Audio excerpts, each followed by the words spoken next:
Now this will probably be the lowest ever beat I've ever made, because everything that I should say I have already said. So I'm gonna travel back in time and have a previous version of me break this season down. Fascinating paradox leads us down to one of my favorite concepts, the idea that time is circular and not linear, which is perfectly illustrated in Nietzsche's concept of the eternal return or recurrence. What this means is that past, present, and future are all happening at the same time and repeat themselves or reoccur infinitely. This may even be foreshadowed by the sign that's hanging on the diner with the poem by Emily Dickinson, which reads, "Forever is composed of nows." These may further be foreshadowed by the voices who told Sarah that the same two cars, the Matthews and Jades, arrived at the town a long time ago on the same day, as they could even be referring to a previous cycle of life in previous or alternate versions of Jim. Ultimately, this may even serve to support another existing theory that the monsters themselves were once humans. Another implication of the concept of Schrodinger's cat, which was introduced in episode number 5 and explained in our previous video, is that if the characters of the show are both dead and alive at the same time in some quantum superposition of states, then it follows that each person who's alive in the town may have a dead or undead version of them that's also in the town. It would then be interesting to explore if the monsters, the voices themselves, or a third option are somehow related to this concept. Kenny's mother gives Jade a notebook that is full of drawings of the same symbol. Once again, this may parallel the discovery of Jim's bracelet among the possessions of the dead, and makes one question whether that notebook belonged to a previous version of Jade, who is also dead, at least in the current now or moment.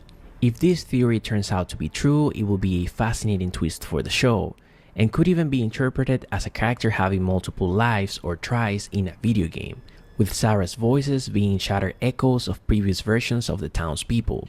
We should also note that Sarah previously compared the voices she hears with shattered or broken glass, implying that their minds are no longer complete or what they used to. It's because I was Miranda. And Jade was Christopher. We've come back over and over again because we failed the first time. Another chance to be a father, Kenny and Boyd. We also confirm that Kenny's opposition towards Boyd's desire to explore the woods stems from the fact that Kenny views Boyd as a father figure.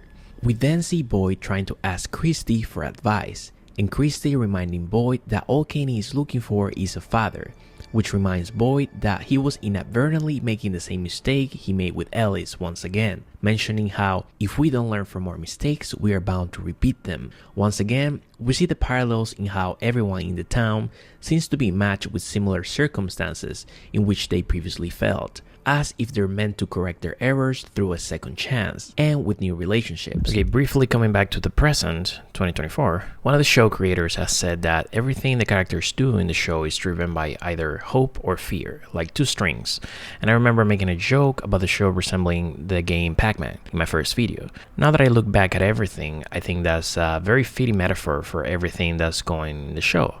An endless loop of running away from what we fear, ghosts of the past and sometimes our own previous actions, and the hope for some resource or goal we want to reach, the futility aspect of which can be applicable to the audience's relationship with the show, or whether that is by design or not. We also saw a series of years etched onto one of the surfaces of the lighthouse. Lastly, we saw Tabitha seeing Jim hanging upside down from the top of the lighthouse. Something I wanted to comment on is that the depiction of the people hanging upside down, particularly from trees, may be connected to the Norse myth of the god Odin hanging himself upside down from the world tree or Yggdrasil as self-sacrifice in order to gain knowledge and wisdom of the 9 realms and the power of the runes, in an attempt to gain sufficient knowledge to prevent Ragnarok or the end of the world in Norse mythology. This myth actually led to a cult that spanned all the way to the 10th century AD and involved human sacrifices to the god Odin, where people were hung upside down on the gallows and from the trees in a similar manner, as a reference to the self-sacrifice of Odin on the world tree. That Jade sure can play. This didn't have to happen, you know. Back up. The knowledge comes with a cost. Evident, some symbolism and elements were predominantly borrowed for Norse mythology. And when I look at this scene with Jade, the first thing that came to mind was the myth of the god Odin sacrificing his right eye and drinking from the well of Mimir in exchange for wisdom. This symbolism seems more than fitting for the type of person Jade is and the path he's on right now to understand what is going on, no matter the cost. So, for example, the you from 10 years ago may still exist in that moment.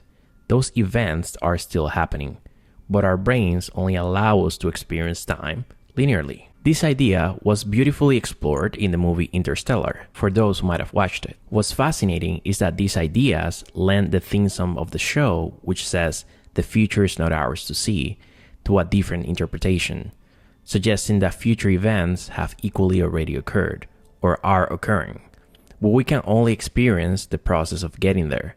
Therefore, que sera, sera. What will be, will be. It is a rather deterministic and potentially depressing perspective, unless the writers explore the idea that maybe there is a mutual interconnection between all these moments of time that allow us to change things to some degree. It doesn't mean anything, but if I could go back and change what happened, I would. A more hopeful idea that I think is partly explored in the new Into the Spider-Verse movie. You're a story walker. What? Someone who can visit chapters of the story that already happened.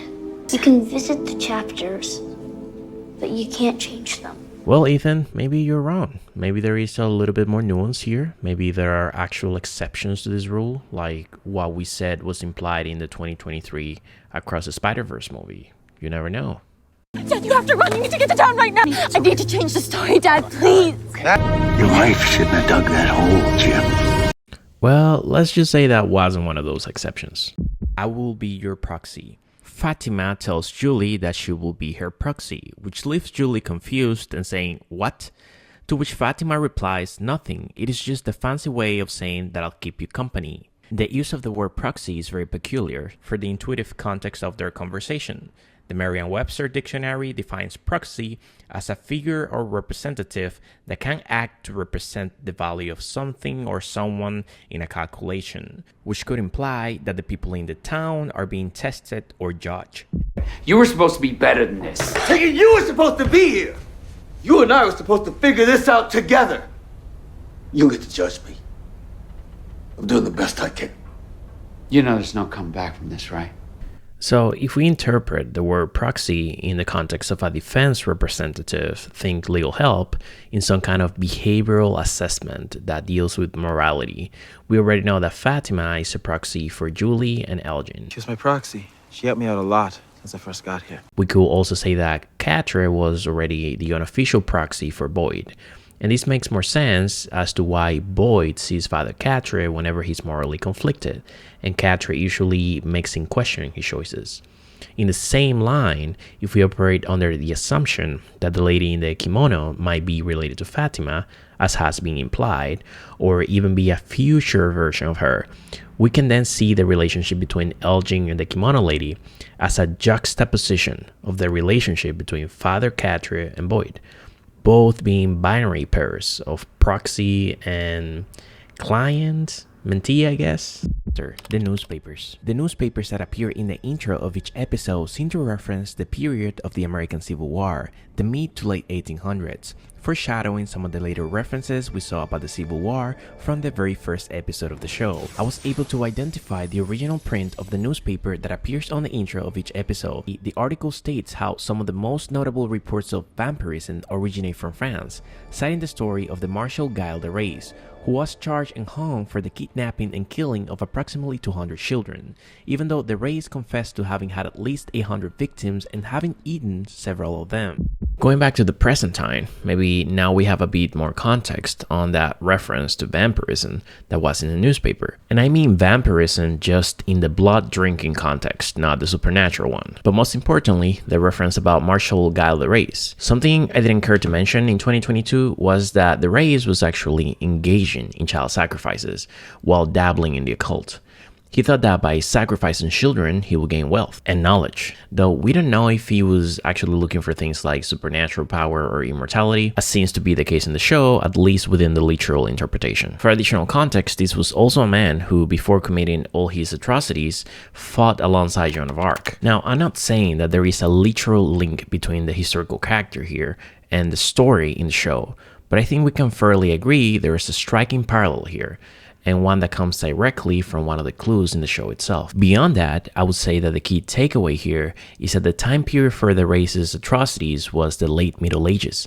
A pattern I've seen in the show since season 2 is a thematic reference to the Middle Ages with the introduction of several elements we'll get to, one of them being Danse Macabre, or the Dance of Death, and even the medieval dungeon where we met Martin. Now you're out here getting ready to go medieval on him. Oh, yeah, and you wear the knight in shining armor, right? Genre of Danse Macabre, or the Dance of Death, a creative genre that surfaced during the late Middle Ages to illustrate the cycle of life, most specifically the universality of death regardless of who we are and where we come from, whether noble, peasant, criminal, or saint. Look, whether you get out of this place or not, Boyd, we all end up the same.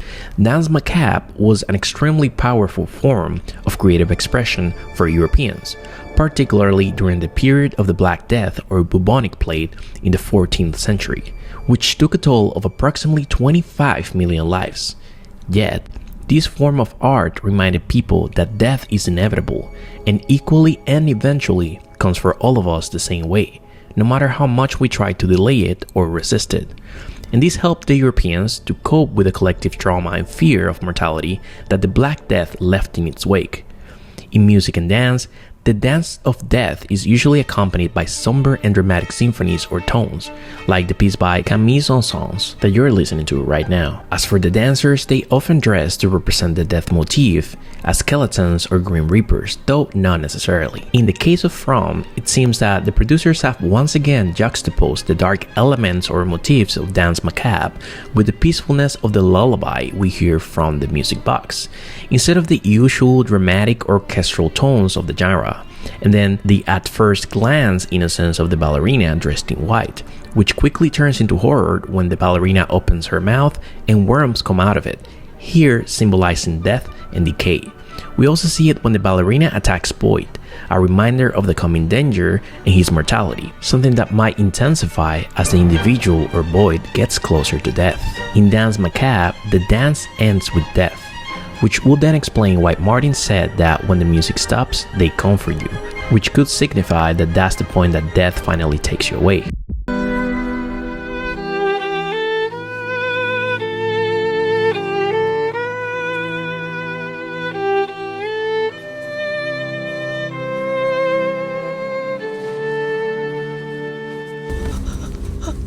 That jade sure can play. Now, what just happened here goes back to what Martin said in season 2, they come for you when the music stops.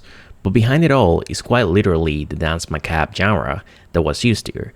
And in this case, the music that Jade was playing ended with Jim's death. The theme is delivered even more effectively when we see Julie being unable to stop Jim's death even after time traveling. And just for the record, Danse Macabre isn't some obscure reference here, but quite a popular trope in art and film, from Alfred Hitchcock to Beetlejuice, that dreams and nightmares need people to dream them. And what would be a more powerful source of dreams than a child's mind? With all that said, these children might just be psychic batteries of sorts that keep everything together.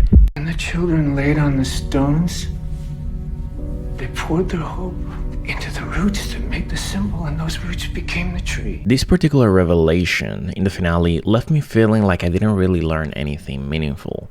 And I don't mean that because it's worded in a way that Victor's father will describe as gibberish, but because it didn't really add anything truly new to the story, for me. The word darkness alone could be intended to have many different meanings. Is it as in superstition, ignorance, literal darkness? What it did provide for me was more fine-tuning on the language of the show. It's an easy form of misdirection since a lot of people latch on to the technicalities of how information is presented. But in this show, as in life, a lot of things are fundamentally the same, just framed through different lenses. Just like a kid making a low-fidelity drawing of something is fundamentally the same as someone taking a Polaroid picture of the same thing. Two different mediums for telling the same story. The show is written in the language of a kid's low-fidelity drawing, a boiled-down thing, by design, and nested at different levels, which means that the true underlying reality of the show might still be outside of our field of view until the very end of the series. We could talk more about that, but I'm sure someone else will boil this down into something most people prefer. Of being vulnerable. Avoidant dismissive attachment styles can develop when caregivers are unavailable or inconsistently available.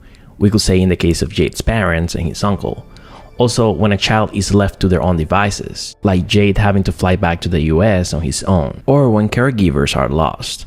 In the case of Jade losing his grandmother, the one caregiver that he seemed to have a strong bond or attachment with, judging by how he didn't want to leave her behind even though she had passed away. Notice how Jade uses the words, "I didn't want to leave her alone," referring to his dead grandmother, which echoes Jade's own feelings of abandonment and loneliness. This behavior is consistent in season 2 when he interacts with Tabitha. Physically impossible for you not to be an asshole for longer than 10 minutes? Great, you're yelling at me again. That didn't take very long. Going back to Jade on season 3, we definitely saw him grow as a person, and also some extra crumbs about his history of abandonment. How would it be for you if your dad showed up here and saw you like this? What would you want him to say to you? Well, for starters, I'd want to know where he's been my whole life. But one of the best themes that was emphasized this season was the perspective that what appears broken sometimes is a feature or adaptation. You're trying to figure out how to fix him. You can't, because he's not broken. Victor is the product of what this place made him. We can see how this also connects to the language of one-of-a-kind themes we've covered before, going back to Tabitha's bracelet. But in this case, in the psychological context, given that we are the product of both the good and the bad stuff we've been through. To extend the psychological interpretation I presented in 2023 in regards to trauma, I will also say this perspective paves the roadmap to what is clinically referred to as post-traumatic growth, which is the point where individuals who have experienced trauma or hardships are able to grow beyond it, and in some cases even surpass the level of resilience and functioning they had prior to trauma or hardships. Is that what doesn't kill you makes you stronger, in a nutshell. Crows versus ravens. This is a perfect segue to talk about an old topic of discussion dating back to the pilot episode of the show. Were those crows or ravens? And you will see how this connects to everything I've been talking about so far. Honey, you know what? I don't think those were even crows. They look like ravens to me. And you know what a group of ravens are called? An unkindness. In everyday Spanish, the same word is used to refer to both ravens and crows, cuervo, which is the genus of the species. But in English, the distinction between the words is more common, and symbolically, that distinction can be quite significant. For example, in season 2, we found out that Tabitha woke up in St. Anthony's Hospital, which is considered patron saint of lost teens, children, and the sick. But one of the symbols that is also associated with St. Anthony is the raven, as a symbol of divine guidance and providence, a positive symbol. But the connection doesn't stop there. Tabitha had told Ethan that she believed the birds were ravens, and that a group of them were called an unkindness. When it turns out that one of the influences for the term unkindness in regards to ravens traces back to the incorrect belief that ravens abandoned and were cruel to their children, despite recent evidence showing the contrary. I couldn't help but wonder if the inspiration for this symbol partly came from this popular belief about ravens. We know abandonment and parental relationships are key themes in the show, but we also know that a lot of what seems like bad parenting in the show is actually a lot more complex and nuanced, with parents in the show often doing the best they can in their own ways. Similarly, this incorrect belief about ravens originated from our lack of understanding about their natural behavior, where what seemed like aggression to us was actually part of their nature.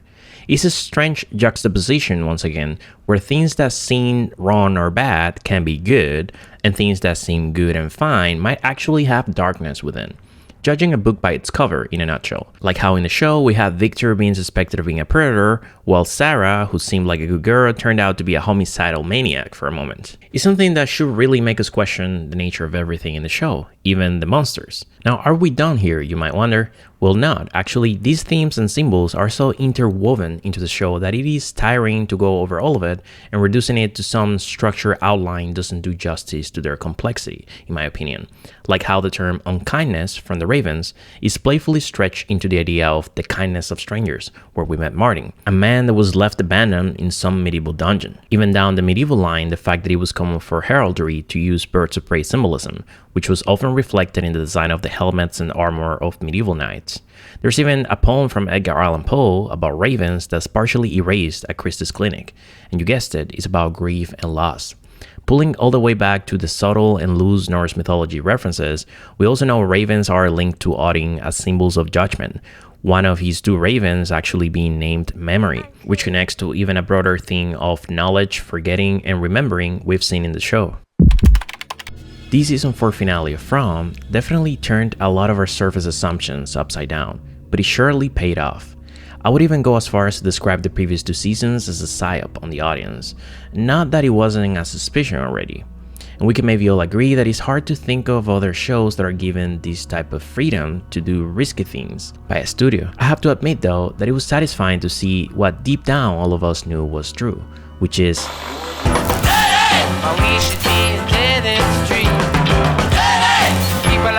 dead in the street. I'm gonna die dead in the street.